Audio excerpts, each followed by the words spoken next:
Assalamualaikum, Salam Malaysia Madani. Bersama menerusi Ruang Bicara, saya Wan Syarina. Terima kasih atas kebersediaan anda untuk bersama-sama kami pada malam ini.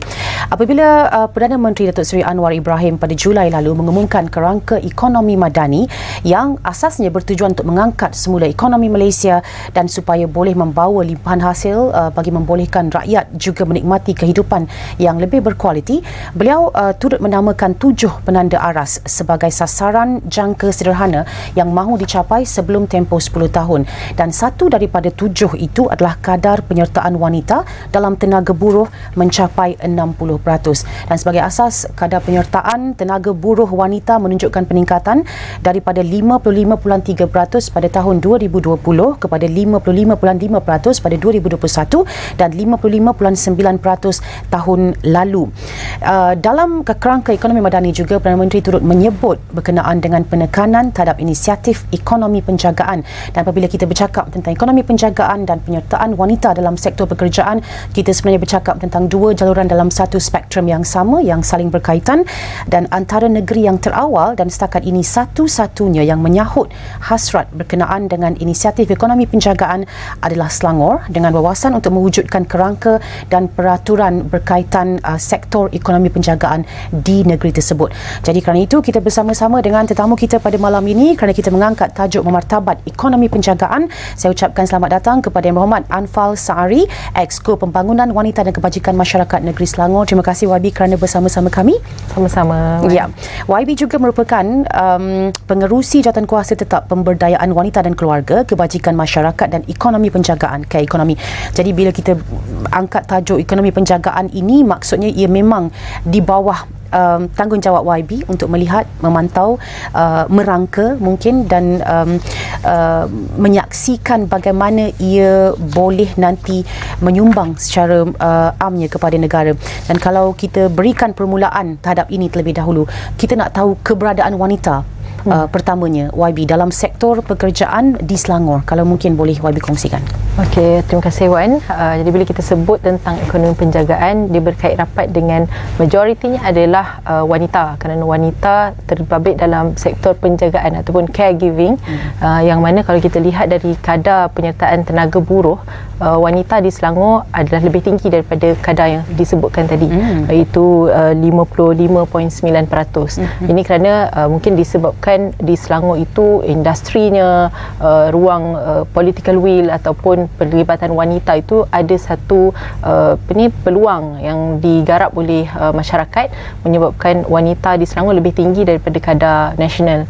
Pun begitu, kita melihat ada 69% lagi wanita yang tidak berada dalam tenaga buruh kerana memilih untuk menjaga anak sendiri di rumah dan juga kos penjagaan anak yang tinggi. Jadi ini terbukti dalam inisiatif Mama Kerja yang telah kami Selangor umumkan dan telah salurkan sebahagiannya pada wanita-wanita yang bekerja di Selangor pada tahun ini selepas pilihan raya umum, pilihan raya negeri yang ke-15, yang mana kita salurkan RM1,000 tunai kepada wanita yang bekerja yang punya anak 3 orang dan 3 orang yang berumur 12 tahun dan ke bawah. Jadi dalam semakan ataupun survey yang kami berikan, apakah faktor mereka memilih untuk menghantar anak ke tempat jagaan yang berkualiti dan sebagainya, antaranya faktor jarak dari tempat kerja dan juga akses, dan ini memerlukan kekuatan ekonomi, dan disebabkan kos untuk penjagaan anak hantar di taska yang berkualiti itu meningkat, kebanyakan mereka memilih untuk berhenti kerja atau memilih bukan bekerja mengikut waktu bekerja 8 to 5. Jadi kita lihat penglibatan bukan hanya majikan yang memberikan mekanisme untuk flexibility atau waktu anjal, yang juga menggalakkan wanita di Selangor ni untuk kembali ke sektor pekerjaan. Okey, kalau kita memberikan fokus kepada sektor penjagaan itu sendiri sebagai pengenalan, mungkin boleh lebih terangkan apa yang kita definisikan sebagai sektor penjagaan ini, siapa yang terlibat, apa instrumen-instrumennya di dalam sektor ini. Okey, dalam sektor penjagaan kita namakan ada 4 kategori yang menerima khidmat penjagaan.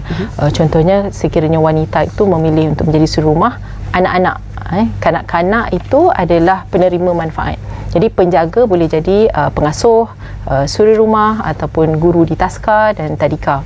Yang kedua adalah penjagaan warga emas. Warga emas yang mana kategori ada 3. The young age, young old, the middle old dan old. Ini didefinisikan di peringkat antarabangsa. Bermakna penjagaan warga emas juga menuntut kepada elemen penjagaan yang rapi. Mungkin ada yang separa independen, ada yang memang totally bedridden, terlantar, yang memerlukan penjagaan yang rapi. Yang ketiga adalah OKU, warga yang kurang kelainan upaya, yang memerlukan salah seorang daripada, kalau kata anak itu ada cerebral palsy, sudah tentu salah seorang daripada ibu atau bapa, dan kebiasaannya ibu memilih untuk tidak bekerja untuk menjaga anak, dan memilih atau terpilih untuk tidak bekerja. Ya. Dan yang keempat adalah pesakit terlantar. Pesakit tak semestinya yang berumur usia emas, tetapi boleh jadi disebabkan kemalangan jalan raya, jadi disebabkan terlantar, dan kebiasaannya ahli keluarga wanita, sama ada ibu ataupun isteri ataupun anak perempuan yang memilih untuk berkorban dan menjaga. Jadi penjagaan ini adalah melibatkan penjagaan secara fizikal, mental dan emosi kepada 4 penerima bantuan jagaan tadi. Kerana itu kita memang sentiasa menjumpai perkaitan antara penyertaan wanita dalam pasaran kerja dan juga pertumbuhan ekonomi penjagaan, sektor ekonomi penjagaan kita, kerana ia sangat berkait rapat. Dan kalau kita boleh sentuh sedikit apa yang YB sebutkan dari latar belakang ataupun dari latar penerima manfaat dalam kerja-kerja penjagaan ini, kita melihat ia kebanyakannya ialah tugas-tugas yang dilakukan secara sukarela oleh anggota keluarga sendiri. Bagaimana kita mahu ataupun bagaimana kita boleh mengekonomikan sesuatu yang berbentuk sukarela ataupun tradisi seperti itu? Okey. Kita melihat apabila Datuk Seri Anwar, Perdana Menteri yang ke-10, juga menyebut tentang 7 inisiatif untuk kerangka ekonomi madani adalah penglibatan wanita. Jadi untuk melibatkan wanita kembali ke sektor pekerjaan ataupun tenaga buruh, kita sebenarnya kena kenal pasti bagaimana untuk quantify ataupun menilai sumbangan penjagaan ni kepada ekonomi negara. Dalam pengiraan ekonomi secara konvensional, keluaran dasar negara secara kasar, KDNK, kita ukur seperti pelaburan, manufacturing, perindustri dan sebagainya. Tetapi sekiranya kita mahu nilai secara konvensional, sudah pasti tidak setara nilai kasih sayang dengan ukuran. Tapi kita ambil secara kasar supaya kita boleh nampak gambarannya. Sekiranya seorang suri rumah gaji purata RM2,268 sebulan, sebenarnya sektor penjagaan khusus daripada suri rumah tadi menyumbang hampir RM6 bilion satu Malaysia, satu negara. Tetapi sekiranya kita ingin bawa nilai ekonomi pada penjagaan tersebut, kita harus lihat apa sektor-sektor ataupun industri yang terkait berlega dalam penjagaan. Contohnya tentang kesihatan, tentang apa sahaja produk ataupun peralatan. Contohnya sekiranya OKU mungkin memerlukan peralatan membantu untuk pergerakan, mobility dan juga teknologi. Yang mana inovasi-inovasi inilah yang Selangor di bawah portfolio saya, kita mahu mengguna pakai ataupun menggarap apa sahaja kemahiran daripada stakeholders ataupun pemegang taruh. Dari situ kita akan mampu boleh mencatat berapa nilai ekonomi kepada penjagaan ini. Okey, jika ia masih lagi pada peringkat kajian, untuk kita tahu angka sebenar, jumlah sebenar ataupun apa timbal baliknya, mungkin kalau boleh YB berikan juga gambaran bagaimana situasi pekerja dalam sektor penjagaan pada masa ini. Adakah kita berdepan dengan isu tenaga kerja mahir, contohnya dalam sektor penjagaan, yang mungkin tidak berapa berminat untuk menyertai sektor ini dan sebagainya? Okay. Pertama, kita harus lihat tentang multidimensi kepada penjagaan. Ia melibatkan penjagaan the unpaid care work ataupun kerja penjagaan yang tidak berbayar, yang mana ahli keluarga yang mungkin atas dasar ihsan, atas dasar kasih sayang, hubungan kekeluargaan. Dan kedua adalah underpaid care work ataupun kerja-kerja penjagaan yang dibayar bawah daripada paras yang sepatutnya. Contohnya kita melihat pembantu-pembantu rumah ya yang dibayar, kita import bawa masuk daripada luar negara, yang mana yang mereka mempunyai tempoh masa bekerja yang panjang ya, kemahiran-kemahiran yang tidak dinaik taraf ya, bagaimana mengendalikan, contohnya sekiranya warga emas yang bedridden, we have to do dressing ya, perlu kemahiran sehingga membolehkan dia menjadi terlatih, dan kemahiran itu boleh dijual, bermakna bukan hanya seorang klien, iaitu customer atau pelanggan, boleh digunakan juga untuk pelanggan-pelanggan yang lain.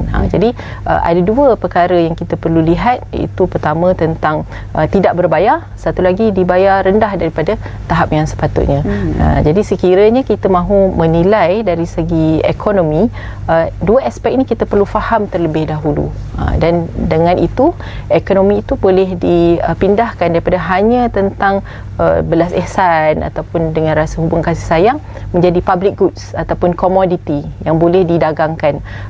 Bukan bermaksud dagangkan khidmat tersebut, tetapi kita melihat ada peluang di situ. Saya kongsi di Selangor, satu tempat di kawasan yang mungkin kita katakan sebagai T20, ada permintaan di mana penjagaan warga emas, mungkin anak-anaknya menghantar ibu atau bapa yang warga emas dengan charge bayaran RM8,000 sebulan, dan ada permintaan.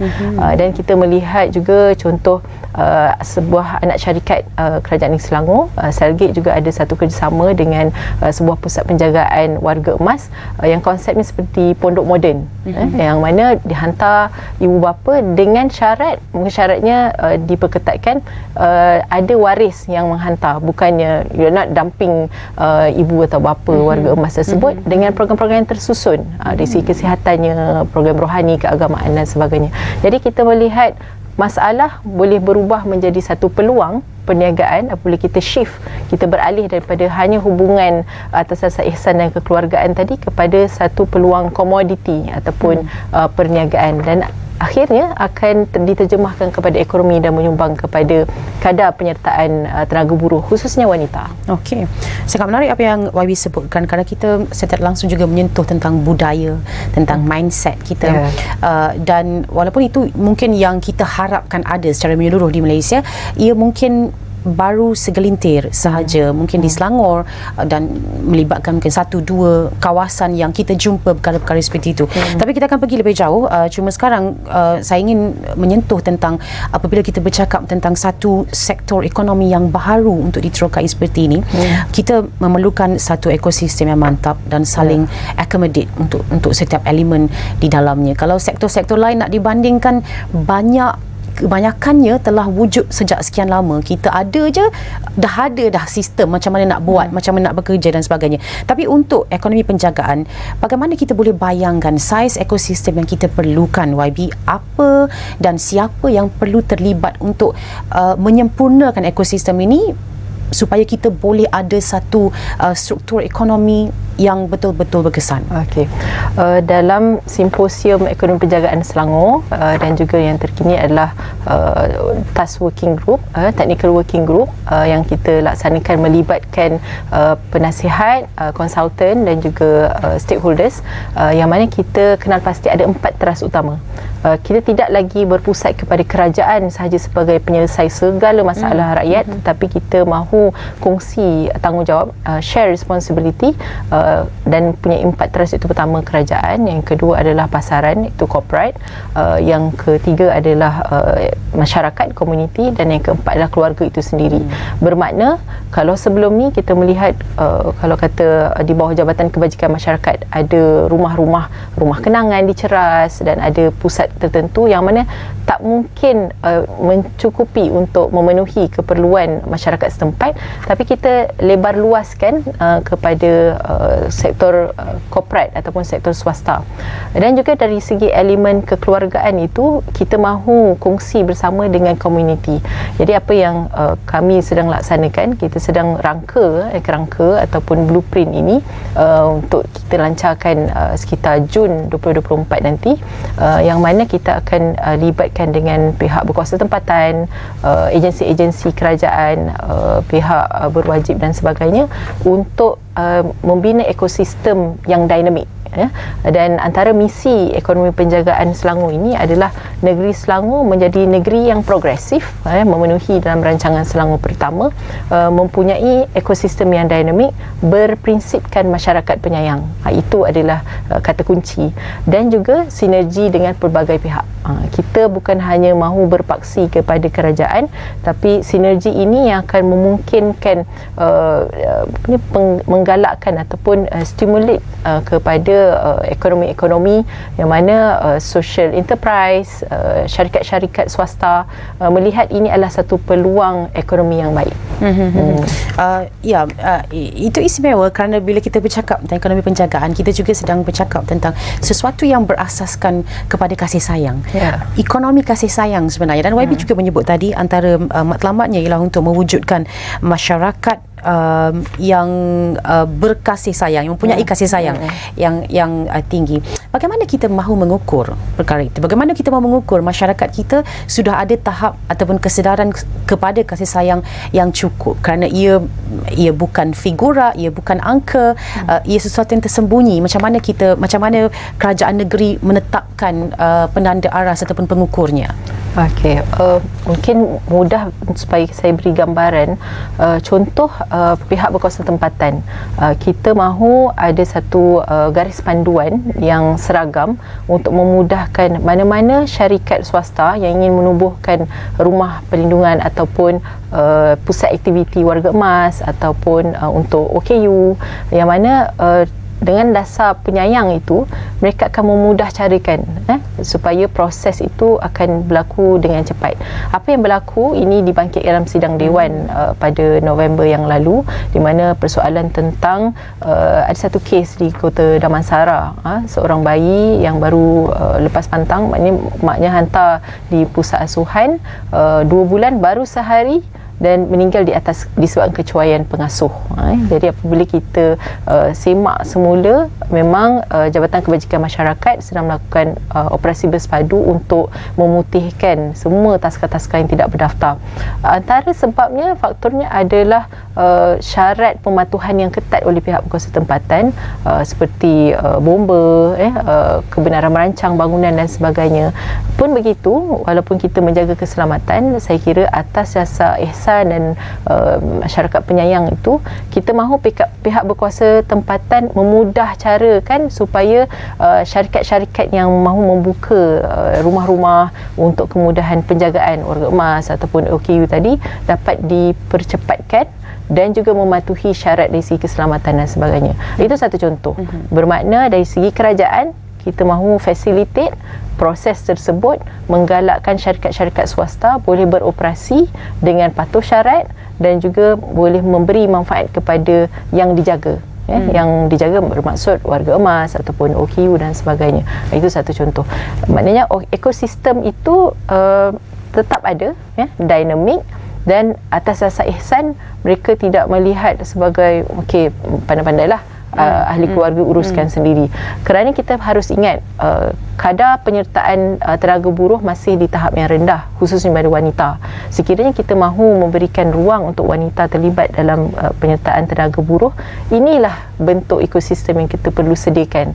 Dengan mempercepatkan proses, ahli keluarga boleh dihantar, mungkin ada subsidi daripada kerajaan, wanita yang ahli keluarga yang menjaga sebelum ini boleh kembali ke dalam tenaga buruh ataupun pekerjaan. Mempercepatkan proses dalam masa yang sama tetap perlu memastikan setiap peraturan itu dipatuhi, setiap syarat-syarat itu dipenuhi. Dan kalau kita melihat begitu, seolahnya macam kerajaan yang penyayang tu.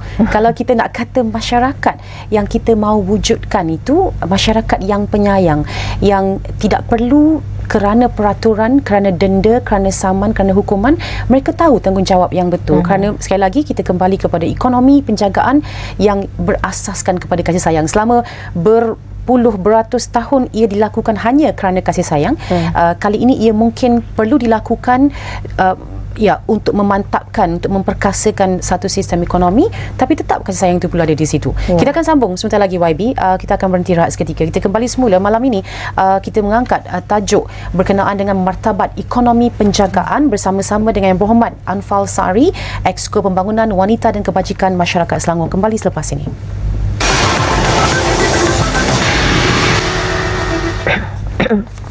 Kembali menerusi ruang bicara bersama-sama dengan YB Puan Anfal Sari, Exco Pembangunan Wanita dan Kebajikan Masyarakat, bercakap tentang memartabat ekonomi penjagaan. Untuk blok kedua sekarang ini, YB, dan kita kembali kepada apa yang kita tinggalkan hujung tadi. Kerana saya kira ia sangat-sangat kritikal untuk mewujudkan masyarakat yang ada asas kasih sayang yang besar, tinggi, tebal dalam kehidupan mereka, untuk kita juga memastikan sektor ataupun ekonomi penjagaan ini berjaya. Dan kita bercakap tentang mindset juga, YB. Cabaran dalam aspek mindset, tak apalah, anak orang bukan anak aku, kita jaga mudah-mudah ajalah. Jadi sama juga kalau ibu yang bekerja tidak menjaga sendiri anak, mungkin dianggap sebagai mak dia kurang sayang anak dia ni. Ataupun anak yang tidak menjaga ibu bapa, anak derhaka. Senang, mindset itu agak mudah begitu. Sedangkan di negara maju, perancangan untuk penjagaan itu dilakukan secara profesional dan terjamin. Maksudnya kasih sayang itu tetap ada, tetap lahir, tapi dengan cara yang profesional. Jadi bagaimana YB melihat cabaran dalam aspek ini pula, aspek mindset kita? Sebenarnya ini yang perlu dilakukan oleh kerajaan juga, iaitu kita ada mindset shift ataupun anjakan paradigma kepada penjagaan warga emas. Kita ada menerima aduan di mana anak yang hantar ibu atau bapa warga emasnya ke rumah orang tua rasa bersalah dan hingga menyebabkan kemurungan. Jadi kita perlu ubah pemikiran tersebut, kerana penjagaan warga emas ni bukan lagi seolah macam membiarkan orang tua tu terlantar, kerana ada juga salah satu faktor penghantaran ibu bapa atau warga emas ke rumah orang tua ini kerana kesunyian, ada loneliness, kerana ibu ataupun bapa yang anaknya terpaksa bekerja. Jadi kita perlu ubah mindset yang mana penjagaan tu lebih kepada untuk kehidupan yang berkualiti, walaupun umurnya dah 60-an, dan ini adalah kajian daripada The Asia Foundation dan juga Khazanah Research Institute, bahawa warga emas itu dia perlu menjalani kehidupan berkualiti. Apalagi di Malaysia dalam kajian bahawa kita akan menuju negara menua pada tahun 2040, yang mana Selangor akan mendahului negeri-negeri yang lain, dan juga disebabkan perubahan demografi dengan kadar kesuburan, the fertility rate kita pun juga merudum daripada 1.6 ke 1.5. Bermakna mungkin purata anak dalam satu keluarga tu daripada 2 orang ke 1 orang. Kalau sebelum ni mungkin kedengaran anak 5-6 tu biasa, tetapi menuju negara menua dengan kadar kualiti usia beralih daripada 70 hingga ke 78 tahun, dan yang tinggi adalah di Petaling, di daerah Petaling dalam Selangor. Ini bermakna penjagaan itu kita perlu ubah, kerana sekiranya kita tidak memberikan satu definisi baru tentang kehidupan warga emas yang berkualiti, ekonomi kita akan merudum ataupun lembab, kerana warga emas meningkat dan fertility rate tadi berkurang. Bermakna kita akan menuju negara menua dengan populasi warga emas 65 tahun ke atas adalah 15% daripada populasi. Jadi pada saya ini adalah kerja semua pihak, perlu libatkan tentang kerajaan, masyarakat, sektor awam, sektor swasta dan juga keluarga itu sendiri. Dan pada saya sekiranya kita dapat ubah, contohnya bukan lagi menamakan rumah orang tua, ataupun mungkin pusat aktiviti warga emas, ataupun, dan sebenarnya memang pusat aktiviti warga emas Mempawai ada di seluruh Malaysia di bawah selenggaraan Jabatan Kebajikan Masyarakat. Cuma saya pun berhasrat pada tahun depan 2024, tinggal beberapa hari sahaja lagi untuk saya lihat bagaimana aktiviti-aktiviti dilaksanakan di Parway, dan sasaran di Selangor oleh Jabatan Kebajikan Masyarakat untuk menambah 3 lagi, di mana syaratnya adalah 1 parlimen, 1 Parway, 1 aktiviti. Okey. Memetik apa yang Wabi sebutkan juga, kerana saya kira kita ada juga gambaran-gambaran dari luar negara, contohnya dengan negara maju yang di mana kita lihat di tempat mereka wujudnya pusat penjagaan untuk warga emas, tetapi yang berbentuk eksklusif dan mungkin berbayar dengan harga yang mungkin sedikit tinggi, tapi segalanya tersedia untuk mereka dan tidak sama gambarannya dengan apa yang kita nampak di pusat penjagaan warga emas di tempat kita, yang memang betul ia mungkin akan menimbulkan rasa bersalah. Malah kalau di luar negara, individu ini sendiri merancang retirement plan mereka untuk mereka pergi ke rumah ini nanti supaya mereka boleh buat aktiviti mereka dengan gembira dan sebagainya, dan tidak perlu contohnya jaga cucu di rumah. Itu juga satu perkara yang lain. Kalau bercakap tentang ini, adakah kita punya prasarana yang cukup? Dan kalau kita nak bercakap tentang penglibatan sektor swasta, mungkin ia perlu initiated oleh kerajaan supaya ada wujudnya pusat sebegitu untuk dijadikan contoh. Okey, dalam kajian My Aging ataupun satu institusi di bawah Universiti Putra Malaysia, kita perlu wujudkan secara hybrid. Ada yang perlu institusi, ada yang perlu dari sudut syarikat swasta, dan juga sokongan komuniti.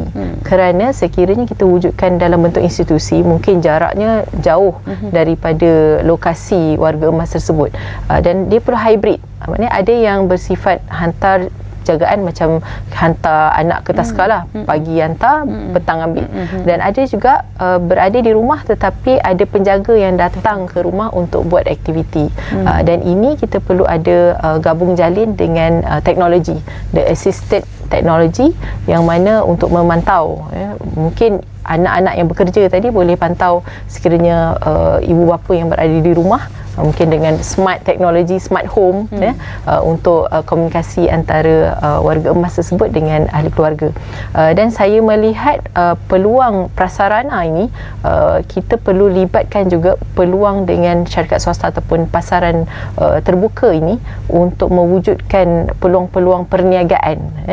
Contohnya, ia mungkin tidak perlu terlalu kompleks, dengan satu inovasi penciptaan teknologi untuk menggerakkan seorang warga emas daripada biliknya ke tandas, ataupun ada home help ataupun bantuan sukarelawan yang datang untuk cek ataupun semak macam mana keadaan warga emas tersebut.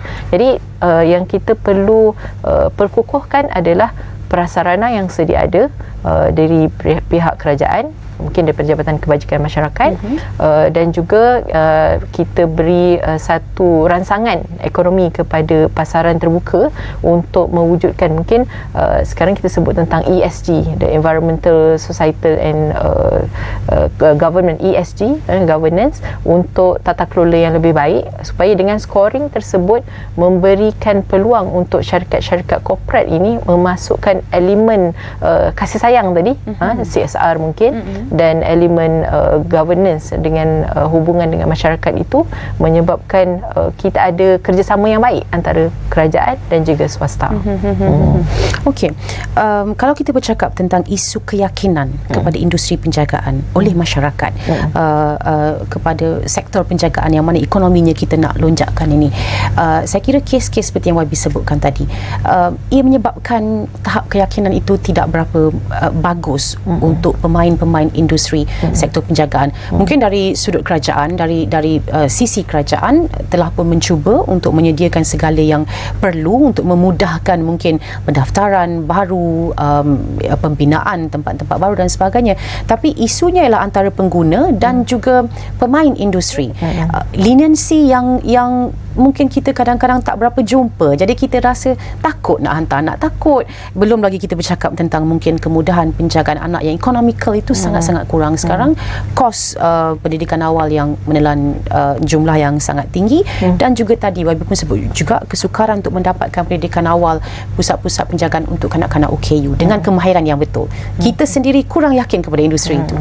Saya kira strateginya ada dua. Pertama, galakkan kepada majikan untuk mewujudkan contohnya tadi taska yang berhampiran dengan tempat kerja, dan mekanisme flexibility ataupun waktu anjal dan lebih mesra kepada wanita yang bekerja ataupun penjaga. Mungkin bukan hanya tentang anak-anak yang perlu dijaga, tetapi warga emas ataupun OKU. Dan yang kedua, kita perlu lihat dari segi peluang untuk syarikat-syarikat tadi yang melaksanakan peluang-peluang ekonomi tersebut untuk memberi latihan kepada penjaga-penjaga. Sebab itu dalam satu perbincangan di peringkat Kementerian Pembangunan Wanita, Keluarga dan Masyarakat telah bermula seawal 2010, mana rang undang-undang profession pekerja sosial. Sekiranya kita ada akta, kita boleh memantau, menyelia dan memastikan bahawa pekerja-pekerja yang terlibat dalam penjagaan ini boleh dinaik taraf dari segi kemahirannya. From time to time, dari masa ke semasa, pekerja-pekerja ini perlu diberikan latihan untuk mematuhi syarat. Contohnya kita ada, kalau untuk TVET ada SKM, dan inilah yang kita mahu tambah baik kualiti penjagaan. Dia biasanya menjadi dilema bagi ibu yang bekerja, akhirnya antara risau kes-kes kecuaian, pengabaian tanggungjawab disebabkan tidak patuh kepada syarat dan tidak ada akta yang menjaga dan mengawal selia bahawa mereka ini mematuhi syarat ataupun standard penjagaan. Dan disebabkan kecuaian yang berulang kali ini, saya kira ini adalah satu masa yang sangat penting dan kritikal, yang mana kami juga berharap pada tahun 2024 rang undang-undang profession pekerja sosial ini akan dibentangkan bacaan kali pertama di Parlimen dan sehingga diterima menjadi satu rang undang-undang yang akan memayungi semua, bukan sahaja pekerja sosial berkaitan sukarelawan, tetapi mereka yang dalam, saya sebut di awal tadi, ada dua multidimensi, yang mana ada paid care works dan juga unpaid care works. Okey. Antara penerima-penerima manfaat dalam industri ini, salah satunya adalah kanak-kanak yang kita tahu satu golongan minor yang sensitif. Penjagaan terhadap mereka ini sensitif. Jadi bagaimana dengan perundangan yang setengah-setengahnya mungkin dimahukan oleh ibu bapa, tapi ia mungkin menceroboh pula hak-hak dan kepentingan kanak-kanak. Seperti contoh, ada cadangan, contohnya YB, mengapa tidak pusat-pusat asuhan kanak-kanak ini berikan akses CCTV kepada ibu bapa sepanjang masa. Bapa boleh tengok CCTV macam tengok CCTV di rumah masing-masing. Jadi boleh tengok anak dia main apa dan sebagainya. Dia rasa selamat, dan orang yang sedang menjaga pun akan tahu mereka diawasi, mereka diperhatikan, mereka tidak boleh buat. Tapi ia tidak boleh berlaku secara mudah-mudah kerana ia mungkin boleh disalahguna akses tersebut, yang mana keselamatan dan privasi kanak-kanak ini pula dicerobohi contohnya. Bagaimana dengan isu-isu peraturan seperti itu? Okey, pada saya tentang advokasi perundangan ini sangat kritikal, dan kita bekerja erat dengan Jabatan Kebajikan Masyarakat, terutamanya untuk operasi bersepadu pemutihan taska-taska yang tidak mematuhi syarat. Pun begitu, saya kira untuk privasi kanak-kanak tersebut adalah penting untuk dijaga. Mungkin ada dalam akta yang khusus tentang kanak-kanak perlindungan, dan saya kira ini juga berlaku dalam setahun ini. Ada beberapa kes yang mana penderaan, dan elemen teknologi itu seperti CCTV adalah penting, cuma mungkin untuk kita kawal akses kepada ibu bapa tersebut hanya boleh didapati sekiranya dapat kebenaran daripada mungkin polis ataupun mereka yang menjaga dari segi privasi data-data tersebut. Dan saya kira kita juga berduka dengan kisah tragis adik Zain Rayyan, seorang anak OKU tidak dapat bertutur yang hilang dan kemudian ditemui maut, dan saya sangat yakin bahawa mekanisme teknologi seperti CCTV ini sebenarnya dapat membantu, dan bagaimana kita boleh bekerja rapat dengan semua agensi, PBT, komuniti, kalau kata di kawasan tu ada KRT, dan juga kalau di kawasan Serata ada JMB, yang mana itu akan membantu mencegah lebih awal daripada perkara yang tidak diingini berlaku.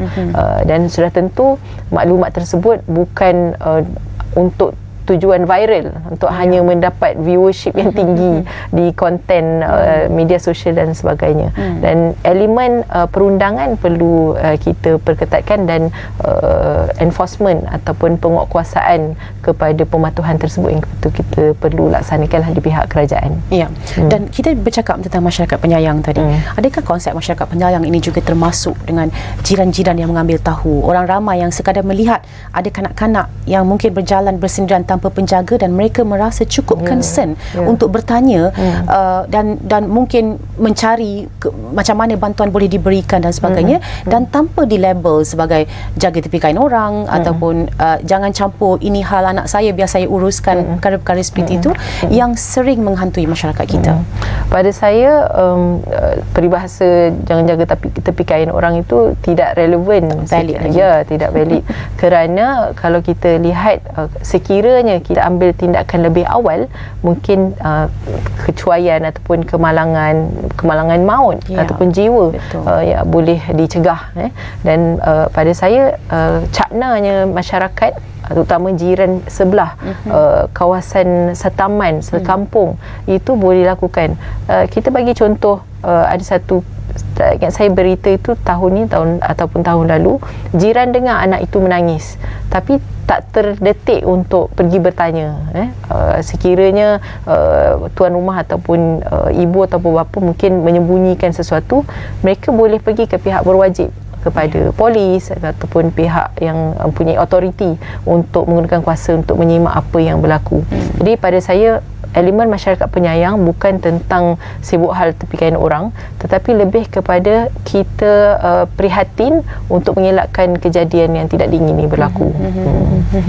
Okey, baik, kita akan berhenti sekali lagi, dan mungkin apabila kita kembali semula, kita ingin bercakap juga berkenaan dengan kerangka ekonomi penjagaan negeri Selangor dan bagaimana dilibatkan mungkin pemain-pemain taruh dari segi pemain industri, pemegang taruh dari segi pemain industri, dan juga mereka yang akan menerima manfaat seperti ibu bapa, seperti para pekerja wanita yang punya potensi untuk kembali ke sektor pekerjaan. Bagaimana kerajaan negeri mendengar juga apa yang mereka mahukan, kerisauan mereka, keresahan mereka, keyakinan mereka sebenarnya. Mungkin apabila kita kembali semula, YB? Boleh. Ya, kita teruskan bersama-sama dengan YB Anfal Saari sebentar lagi. Teruskan bersama-sama kami menerusi Ruang Bicara.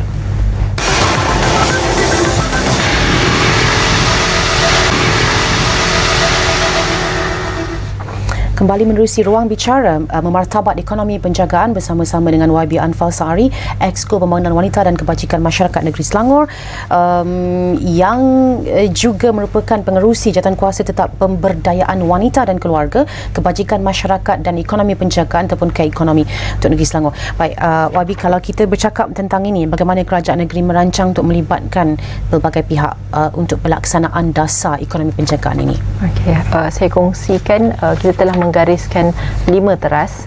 Yang pertama adalah teras advokasi dan promosi, teras kedua tata kelola dan kawal selia, yang ketiga tenaga kerja dan penjaga terlatih, keempat pelaburan dan kerjasama, dan yang kelima adalah inovasi dan teknologi.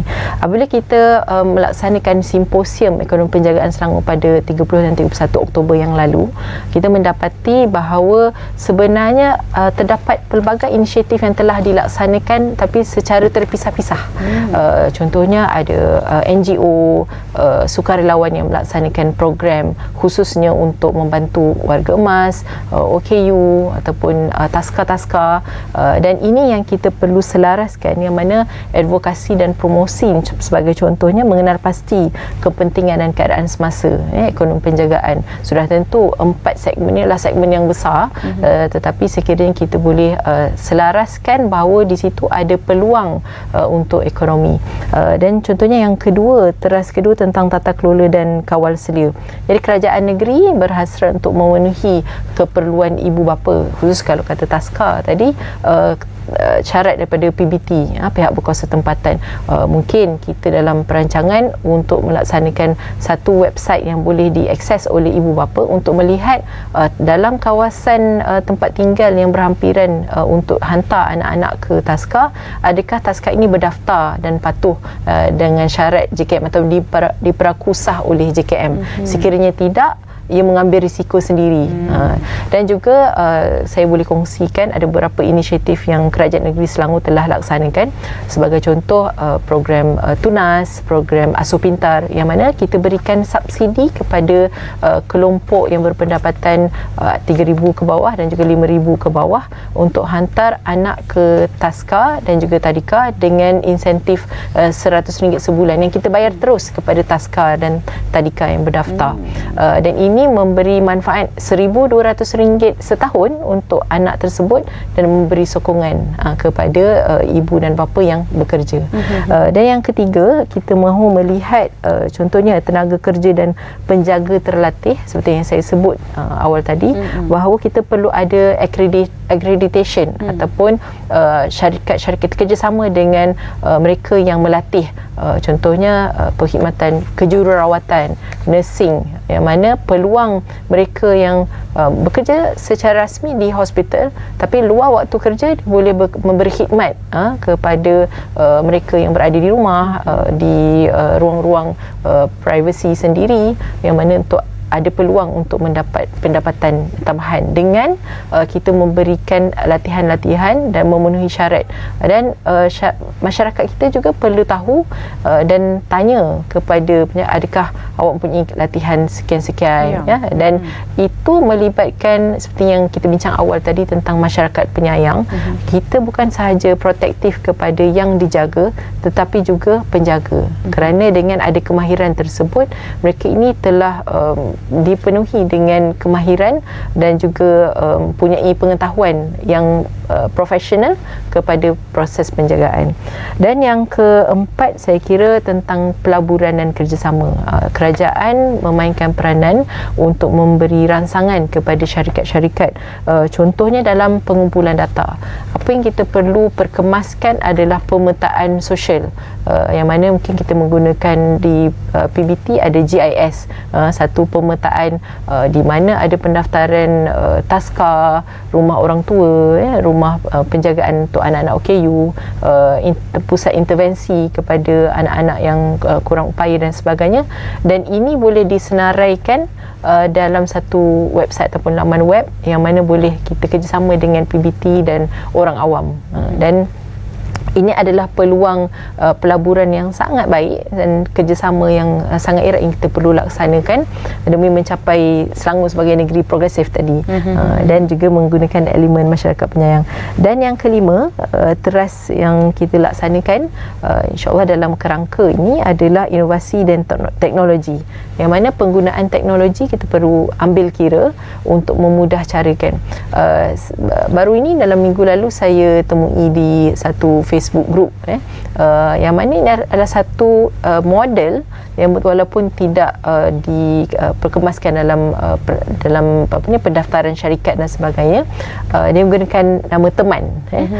Dia kata dia tawarkan anak muda ini, dia kata dia buat freelance job untuk teman mana-mana warga emas yang perlu pergi ke hospital untuk ambil ubat. Saya terbaca juga. Dan kalau nak pergi ke pejabat pos untuk bayar bil, atau mungkin nak teman minum, nak teman sembang pun boleh, dengan kadar yang sangat berpatutan. Dan saya melihat dalam komen tersebut ramai yang bagaimana nak bekerja dengan beliau, dengan yang mengendalikan teman tersebut. Dan saya lihat itu adalah satu peluang yang mana sekiranya kerajaan boleh regulate ataupun kawal apa syarat-syarat, bukan sembrono sesiapa je boleh, sebab dia melibatkan privacy, kita ada akses mengambil warga emas tersebut dari rumah ke tempat, dan sudah tentu maklumat-maklumat sulit yang perlu dijaga. Jadi saya kira ada peluang, ada perlu akses. So, contohnya kita mungkin boleh guna seperti khidmat e-hailing, yang mana dalam beberapa radius kilometer di kawasan tersebut, mungkin anak kepada ibu bapa warga emas tadi boleh pastikan keadaan yang selamat. Ada GPS, ada pendaftaran, ada pengenalan dan sebagainya. Yang paling penting sebelum kita laksanakan semua ini adalah pengumpulan data dan melibatkan semua agensi dan pemegang taruh agar maklumat ini boleh kita perkemaskan. Dan ini sebenarnya kerangka yang Kerajaan Negeri Selangor mahu persiapkan, bukan sahaja tentang dasar tetapi inisiatif-inisiatif yang melibatkan semua pemegang taruh, dan kita bekerjasama erat, bukan bekerja secara terpisah. Dan mungkin kerjanya berat dan besar, tapi kita harus bermula sesuatu dan bermula sedikit, dan insyaAllah langkahnya akan pergi lebih jauh. Kalau kita ambil contoh industri pendidikan awal kanak-kanak, satu masa dulu kita hanya ada tadika-tadika kerajaan contohnya, dan kemudian kita melihat ia mula berkembang dengan jumlah yang ada sekarang ni, boleh katakan bersepah-sepah pusat penjagaan pendidikan awal kanak-kanak ni ada di mana-mana tempat. Dan dari contohnya guru-guru tadika ini dulu mungkin hanya pekerjaan sambilan sementara tunggu dapat kerja lain. Sekarang ini mereka ialah dalam kalangan siswa graduan yang memiliki ijazah dan sebagainya. Peningkatan taraf ataupun tahap dalam industri pendidikan awal kanak-kanak itu telah berlaku dengan baik, tapi ia mengambil masa lebih kurang 20 tahun lebih mungkin. Adakah Wabi merasakan tempoh yang sama juga akan perlu kita pandang untuk sektor ekonomi penjagaan ini, ataupun apa angkanya? Saya menjangkakan dengan revolusi IR 4.0, yang mana disruptive technology, ada terlalu banyak human element, elemen manusia yang dihentikan dengan penggunaan teknologi. Pun begitu dalam sektor penjagaan, dia tetap memerlukan manusia untuk menjaga. Dia tak boleh hanya robot dan sebagainya. Tetapi seperti dalam pendidikan awal kanak-kanak mungkin ambil masa 20 tahun, tapi dengan IR 4.0, dengan IoT, dengan AI dan sebagainya, kemudahan-kemudahan apps teknologi, kita boleh memudahkan proses penjagaan itu dengan outsource, ataupun contohnya untuk menggerakkan, saya kira di Turki ada satu inovasi bagaimana mengalihkan pesakit stroke ataupun yang lumpuh, mana perlu dimandikan, dengan kemudahan dia angkat pesakit itu untuk pindah dari katil ke kerusi. Jadi bayangkan, sebenarnya walaupun masih lagi memerlukan bantuan manusia, tapi sekurang-kurangnya burden ataupun beban itu dikurangkan, dan penjaga itu terbela, terjaga, terpelihara juga. Jadi saya melihat elemen teknologi dan kemudahan-kemudahan tersebut akan mempercepatkan, mungkin tak perlu 20 tahun. Saya mengharapkan dalam masa 5-10 tahun masyarakat akan melihat sektor penjagaan adalah sektor yang ada peluang yang cerah, yang mana untuk meningkatkan ekonomi. Dan satu kajian daripada Khazanah Research Institute, KRI, yang mana sekiranya kita meningkatkan penyertaan wanita sebanyak 30%, sekarang ni 59%, 55%, di Selangor sahaja kita boleh tingkatkan KDNK, sumbang kepada GDP daripada 25% ke 27 ke 32%. Bermakna sebenarnya sangat kritikal wanita boleh kembali ke sektor pekerjaan, tapi dengan definisinya tersendiri. Masih lagi dalam nilai ihsan, penjagaan, tetapi di situ ada peluang profession yang boleh mendatangkan nilai ekonomi dan nilai tambah kepada sektor penjagaan itu sendiri. Maksudnya seperti seolah serampang dua mata juga, kerana sektor penjagaan ini sendiri, ekonomi penjagaan ini juga memerlukan tenaga kerja, dan tenaga-tenaga kerja yang memang sinonim dengan pekerjaan penjagaan ini sejak sekian lama, wanita. Jadi mereka mungkin kali ini boleh memperbanyakkan penglibatan dalam sektor pekerjaan, tetapi dalam industri yang mereka memang pakar, dan kali ini mereka dibayar dengan baik. Jadi kalau kita bercakap tentang ini sedikit lagi, YB, sebelum kita berakhir, apa strategi kerajaan negeri untuk menggalakkan mungkin persekitaran kondusif, imbuhan yang insentif yang baik kepada para pekerja sektor ekonomi penjagaan wanita supaya mereka menyertai sektor ini? Saya boleh kongsikan kerajaan negeri Selangor sebenarnya telah lama bermula memberikan insentif-insentif untuk menggalakkan wanita itu kembali ke sektor pekerjaan. Seperti saya sebut tadi tentang asuh pintar, tunas, dan kita ada satu inisiatif terbaru iaitu Impak, yang mana kita pergi ke rumah-rumah yang mana penjaga atau pengasuh dari rumah ini tidak berdaftar. Tapi kita mahu reach out. Sebelum ini mungkin pendekatannya lebih kepada sebab tak daftar tutup tempat tu. Sedangkan kita mahu memberi ruang mereka ini boleh menjaga anak dari rumah, tetapi perlu memastikan patuh, contohnya dari segi keselamatan kawasan rumah tu sendiri, dan mereka perlu melalui satu kursus ataupun latihan untuk melayakkan mereka menjadi pengasuh dari rumah. Itu di Selangor. Dan strategi lain juga adalah kita mahu menggalakkan majikan-majikan untuk lebih mesra kepada wanita dengan flexibility working arrangement ataupun peraturan kerja yang lebih fleksibel, dan juga mewujudkan pusat asuhan kanak-kanak yang hampir dengan tempat kerja yang dikendalikan dengan subsidi oleh majikan. Dan 2024 Kerajaan Negeri Selangor sedang merangka, mungkin kita akan bermula di 2 daerah ya. Di Selangor kita ada 9 daerah, di mana satu daerah kita merancang untuk mewujudkan 2 taska di daerah yang mempunyai permintaan yang tinggi. Jadi 2 itu strategi tersebut akan harapnya akan membantu menggalakkan wanita kembali ke sektor pekerjaan dan juga akan meningkatkan ekonomi. Baik, kita ada lebih kurang 2 minit. YB, kalau mungkin boleh kita kongsikan sedikit harapan mewakili kerajaan negeri, mewakili sektor ataupun wawasan untuk sektor ekonomi penjagaan ini di Selangor. Harapan YB untuk tahun 2024 bukan saja saya kira kepada apa yang mahu dicapai oleh kerajaan negeri, tapi juga kepada masyarakat untuk sama-sama menjayakannya. Rancangan Selangor pertama untuk 2021 hingga 2025, kita mahu menjadikan Selangor sebagai negara makmur, berdaya huni dan negeri pintar.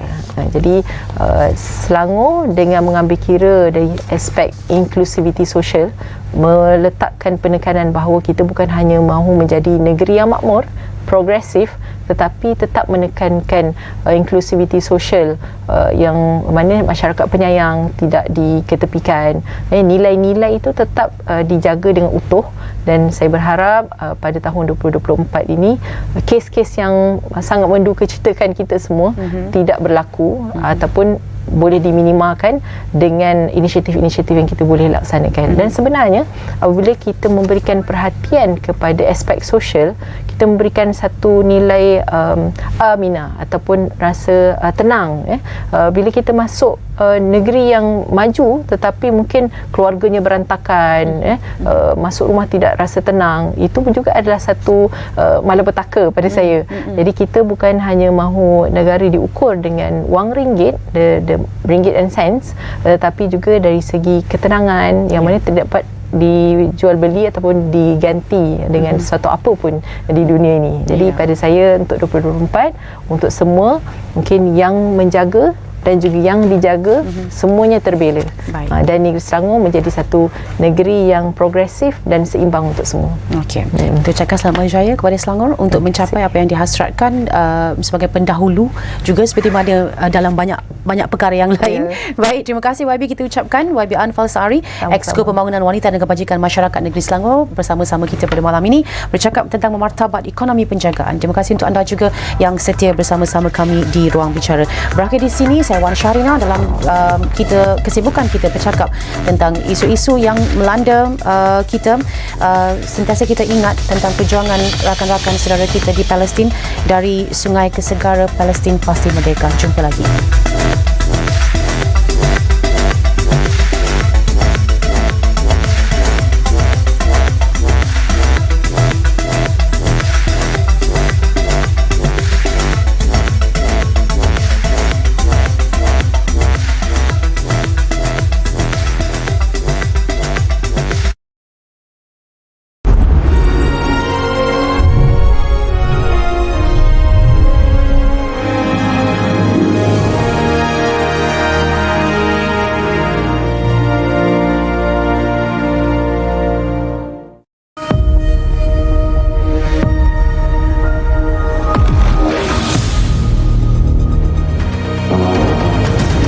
Saksikan Sorotan 2023